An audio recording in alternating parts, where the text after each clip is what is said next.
एक गांव में सोहन लाल अपने परिवार के साथ रहता था। वैसे तो उसके परिवार में उसका बेटा भोला प्रसाद और उसकी पत्नी सुधा थी। लेकिन सोहन लाल के तीन भाई भी थे, मोहन लाल, धनी लाल और हरी लाल। सोहन लाल एक बड़ा ही नेक और ईमानदार इंसान था। वो अपने परिवार के साथ साथ हमेशा अपने भाइयों का भी ध्यान रखता था। लेकिन उसके भाई हमेशा सोहन लाल की तरक्की को देखकर जलते थे। एक दिन सोहन लाल के घर पर सुधा, आज खाने में क्या पका रही हो भाई? आज मैंने खाने में आलू गोभी की सब्जी रोटी पकाई है। एक काम कर, एक डब्बे में थोड़ी सब्जी डालकर मुझे दे दे।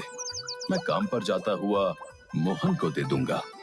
उसे तुम्हारे हाथ की बनी आलू गोभी की सब्जी बहुत पसंद है ना।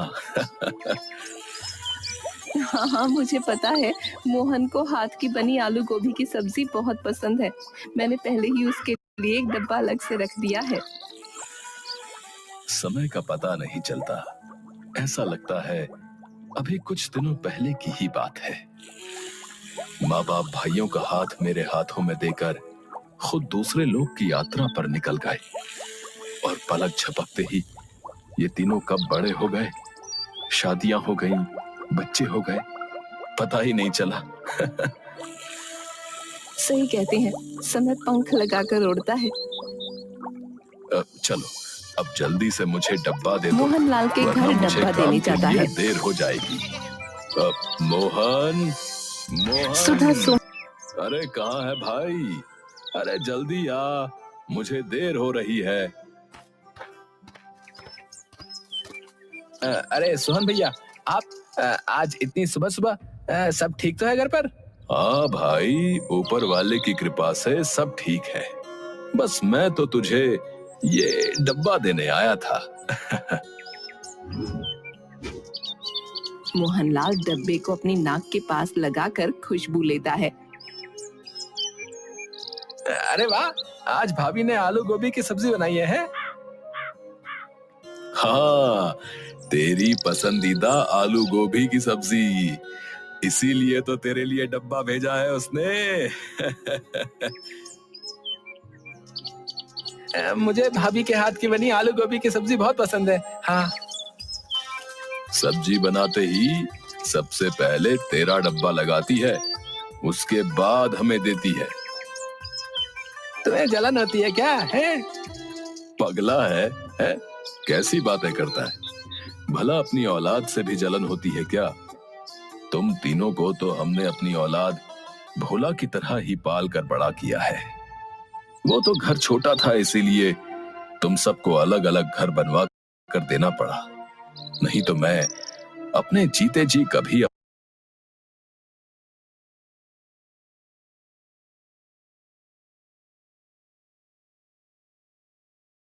अपने घर के चार चूल्हे नहीं करता। तुम्हें काम के लिए देर नहीं हो रही है? अरे तुझसे बातें करने में तो मैं भूल ही गया। चल, मैं काम पर निकलता हूँ। अच्छा, भाभी को बोलना कि डब्बा देने में कल खुद आ जाऊंगा। सोहनलाल अपने काम पर चला जाता है। मोहनलाल डब्बा लेकर घर के अंदर जाता है और अपनी पत्नी बीना से बोलता है। सुधा भाभी ने आलू गोभी की सब्जी भेजी है। भाभी कभी भी नहीं भूलती कि तुम्हें उनके हाथ की बनी आलू गोभी की सब्जी पसंद है और हमेशा तुम्हारे लिए एक डब्बा भेज ही देती है। मैं इन सब चिकनी चुपड़ी बातों को अच्छे से समझता हूँ। तुम कहना क्या चाहते हो? कहना क्या है, सब कुछ साफ साफ है भाई। उन्हें क्या लगता है कि मुझे अपने घर में 2 टाइम का खाना नहीं मिलता? हमारी स्थिति क्या इतनी खराब है? अरे इतना तो मैं कमा ही लेता हूँ कि मैं अपना और अपने परिवार का भरण पोषण कर सकूं। तुम बात को गलत समझ रहे हो। भाभी तो स्नेहवश तुम्हारे लिए सब्जी भेजती है। अरे मुझे नहीं चाहिए उनका झूठा स्नेह। उन्हें अगर हमसे इतना ही स्नेह होता तो हमें कभी अलग नहीं करते, समझी? तुम तो जानते ही हो कि वो घर कितना छोटा था और आसपास भी इतनी जगह नहीं थी कि उसे बड़ा किया जा सके। इसलिए भैया भाभी ने हमें अलग किया, और फिर ये घर भी तो उन्होंने ही बनवा कर दिया है। घर तो उन्होंने इसलिए बनवा कर दिया कि दुनिया को दिखा सकें कि वो हमसे प्रेम करते हैं, परंतु सच्चाई तो ये थी कि उन्हें अपनी आजादी चाहिए थी। क्या मैं नहीं जानता कि भैया रोज काम से लौटते वक्त बाजार से कभी जलेबी, कभी समोसे, कभी बर्फी लेकर घर जाते हैं। हमारे लिए तो नहीं लाते हैं। तुम ये क्यों भूल जाते हो कि उनके घर में एक बच्चा है? और मुझे तो पता नहीं, लेकिन तुम लोग ही तो कहते हो कि जब तुम छोटे थे तो भैया काम से आते वक्त कभी खाली हाथ घर नहीं लौटते थे। तो ये तो उनकी आदत है, कल तुम्हारे लिए करते थे, आज अपने बच्चे के लिए करते हैं। इसमें बुरा मानने वाली क्या बात है? तुम्हें अगर उनकी ज्यादा वकालत करनी है ना, तो जाओ उनके पास ही जाकर रहो। मेरा दिमाग मत खाओ, बता रहा हूँ। मोहनलाल गुस्से में घर से बाहर निकल जाता है और सीधा अपने भाई धनीलाल के घर जाता है। धनीलाल, कहाँ हो भाई? बाहर आओ। मोहन भैया, आप?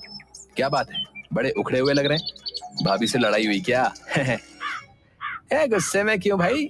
क्या मैं सबसे लड़ाई करता हूँ? नहीं भैया, मेरा मतलब वो नहीं था। आप कुछ उखड़े हुए लग रहे हैं, क्या बात है, मुझे बताइए। कुछ नहीं, सोहन भैया सुबह सुबह मेरा दिन खराब करने मेरे घर आए थे। क्यों, अब क्या करना है जो आदेश देने आए थे? सुधा भाभी ने मेरे लिए आलू गोभी की सब्जी भेजी है, वो देने आए थे। ओह, आपकी पसंदीदा सब्जी। ऐसा कुछ नहीं है, वो मुझे नीचा दिखाने आते। क्या मेरे घर में गोभी आलू की सब्जी नहीं बनती क्या है? या उसमें तेल मसाला नहीं पड़ता? हाँ भैया, बात तो आप सही कह रहे हैं। 2 दिन पहले सोहन भैया मेरे घर पर फल लेकर आए थे और बोले कि छोटी को बहुत पसंद है, इसलिए ले आया हूँ। क्या मैं अपनी बेटी को फल नहीं खिलाता हूँ या खिला नहीं सकता हूँ? वो हमें नीचा दिखाने का कोई मौका नहीं छोड़ते। हर जगह हर समय बस अपने बड़े होने और पैसे वाले होने का रौब दिखाते हैं। तभी वहाँ हरीलाल आ जाता है। क्या बात है मोहन भैया, बड़े नाराज दिख रहे हो तुम दोनों। क्या नाराज दिखेंगे हम, भगवान ने तो हमारे साथ गलती किया है। क्या बात हो गई, आप दोनों ऐसे क्यों बोल रहे हो? घर में तो सब ठीक है। घर में तो सब ठीक है, बस ये सोहन भैया सुबह सुबह अपना बड़प्पन दिखाने और हमें नीचा दिखाने आ गए थे। क्या बात हो गई? ठीक से तो बताइए, मैं कुछ समझ नहीं पा रहा। मोहनलाल सारी बातें हरीलाल को बताता है। मोहन भैया, बात तो आप सही कह रहे हैं। सोहन भैया हमें नीचा दिखाने का ना कोई मौका नहीं छोड़ते। कल मेरे घर पर भी आए थे सब्जी का थैला लेकर। क्या मैं अपने परिवार के लिए सब्जियां नहीं लाता हूँ? क्या मैं उन्हें सूखा खिलाता हूँ? बस बड़े होने के नाते मैंने कुछ जवाब नहीं दिया, लेकिन हमेशा वो हमें नीचा दिखाने की कोशिश करते रहते हैं। तभी वहाँ भोला अपने दोस्तों के साथ खेलता हुआ आ जाता है। मोहन चाचा, धनी चाचा, हरी चाचा, आप तीनों यहाँ पर हैं। नमस्ते, आप सब कैसे हैं चाचा? दिखता नहीं क्या कैसे हैं? अब क्या तुझसे पूछकर हम कहीं जाएं? ये भी हम पर रौब दिखाना चाहता है। नहीं चाचा, मैंने तो ऐसा कुछ भी नहीं कहा। आप सब मुझ पर नाराज क्यों हो रहे हैं? चल, पढ़ना लिखना कुछ नहीं है, सारा दिन गांव में आवारापन करता रहता है। चल जा यहाँ से। भोला प्रसाद उदास होकर अपने घर लौट जाता है। क्या बात है बेटा, तू बड़ा उदास है? माँ, आज मुझे चौक पर मोहन चाचा, हरी चाचा और धनी चाचा मिले थे। वो तीनों हमेशा मुझे आंखें ही दिखाते रहते हैं, कभी मुझसे प्यार से बात नहीं करते। ऐसा नहीं है बेटा, वो तीनों तुम्हारी भलाई के लिए ही तुम्हें बोलते हैं। नहीं माँ, पिताजी कितने प्यार से मेरे भाई बहनों से बात करते हैं, परंतु तीनों चाचा मुझसे इतना रूखा व्यवहार करते हैं। नहीं भोला बेटा, तुम जैसा सोच रहे हो वैसा कुछ भी नहीं है। तुम्हारे तीनों चाचा तुमसे बहुत प्यार करते हैं। भोला प्रसाद अपने तीनों चाचाओं का वही रूप देख रहा होता है जो सच होता है, क्योंकि वो तीनों भोला प्रसाद के साथ सच में बहुत बुरा व्यवहार करते थे। समय गुजरता है। सोहनलाल अपने भाइयों पर इसी तरह जान देता रहता है, लेकिन उसके तीनों भाई हमेशा उसे देखकर जलते ही रहते हैं। सोहनलाल जितना नेक दिल था, उसके भाई उतने ही दुष्ट और कपटी थे। एक दिन अचानक सोहनलाल की तबीयत खराब होती है और उसकी मृत्यु हो जाती है। क्रियाकर्म के बाद सुधा और भोला की खबर लेने तीनों भाइयों में से कोई नहीं जाता। सुधा समझ चुकी थी कि भोला प्रसाद उससे जो कह रहा था वो सब सत्य है। माँ, अब क्या होगा? अब तो पिताजी नहीं है, हमारा घर कैसे चलेगा? बेटा, तुम परेशान मत हो।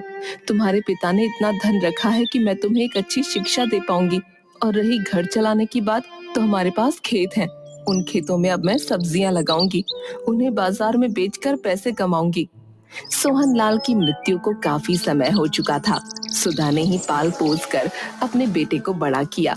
एक दिन भोला प्रसाद के चाचाओं ने भोला प्रसाद के घर से उसका प्यारा सुअर का बच्चा चुराया और उसे मार दिया। भोला प्रसाद को पता चला तो वो बहुत दुखी हुआ। बस अब बहुत हो गया। अब मुझे अपने तीनों चाचाओं को सबक सिखाना होगा। उन्होंने जो बुरा व्यवहार मेरे और मेरे माँ बाप के साथ किया है, उसका बदला भी लेना होगा। उसने थोड़ी देर कुछ सोचा और सुअर के बच्चे का सिर काटकर शेष शरीर को दफना दिया। पास के गांव में एक ब्राह्मण रहता था।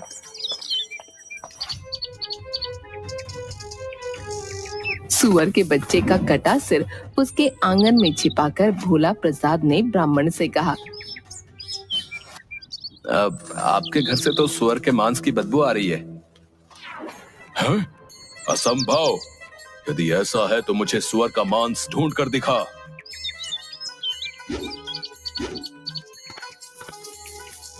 भोला प्रसाद ने सुअर के बच्चे का सिर उसके आगे ला रखा। ब्राह्मण के तो तोते उड़ गए। भोला बेटा, मैं तुम्हारे आगे हाथ जोड़ता हूँ। भगवान के लिए तुम ये बात किसी को मत बताना, क्योंकि अगर ये बात गांव में फैल गई तो लोग मुझसे पूजा पाठ करवाना बंद कर देंगे। मैं अपना घर परिवार कैसे चलाऊंगा? अब भला मैं क्यों ऐसा करूंगा? आपकी वजह से पूरे गांव का धर्म भ्रष्ट होगा। मैं तुम्हें बहुत सा धन देता हूँ, तुम धन मुझसे ले लो, परंतु इस बात के बारे में किसी से कुछ भी मत बताना। ब्राह्मण ने भोला प्रसाद को बहुत सा धन दिया ताकि वो गांव वालों को उस बात के बारे में न बताए। भोला प्रसाद ने थैली भर धन लिया और अपने चाचाओं को दिखाकर बोला, पास के गांव वालों ने मुंह मांगे दामों पर सुअर के बच्चे का मांस खरीद लिया। वो लोग तो और भी मांग रहे थे। मैंने कहा कल लाऊंगा। इस बेवकूफ भोला प्रसाद ने तो हमें पैसे कमाने का अच्छा तरीका बता दिया है। हम सब भी अपने अपने और आसपास के सभी सुअर मार कर उनका मांस पड़ोस वाले गांव में ले जाकर बेच देते हैं और उनसे बहुत सारे पैसे कमा ले आते हैं। गांव वालों ने उन्हें सुअर का मांस लिए देखा तो जमकर पिटाई की।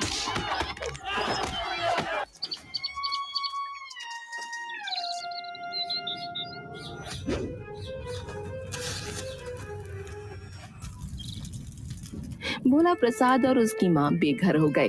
बेचारी माँ के आंसू देखकर भोला प्रसाद तिलमिला उठा। उसने राख इकट्ठी की और एक दूसरे गांव में जा पहुंचा। ले लो, आंख का सुरमा ले लो, इसे लगाकर गड़ा धन मिल जाता है। जिसका ब्याह ना होता हो जल्दी ब्याह हो जाता है। अरे भाई, क्या सच में मेरी शादी हो जाएगी क्या? अभी सिर्फ 40 का ही हुआ हूँ।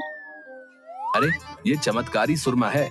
एक बार खरीद कर लगातार सुबह शाम आंखों में लगाओ, फिर शादी के बाद 4 बच्चों के बाप बनोगे। हाँ, लाओ लाओ भाई, जल्दी दो पुड़िया सुरमे की, दे दो।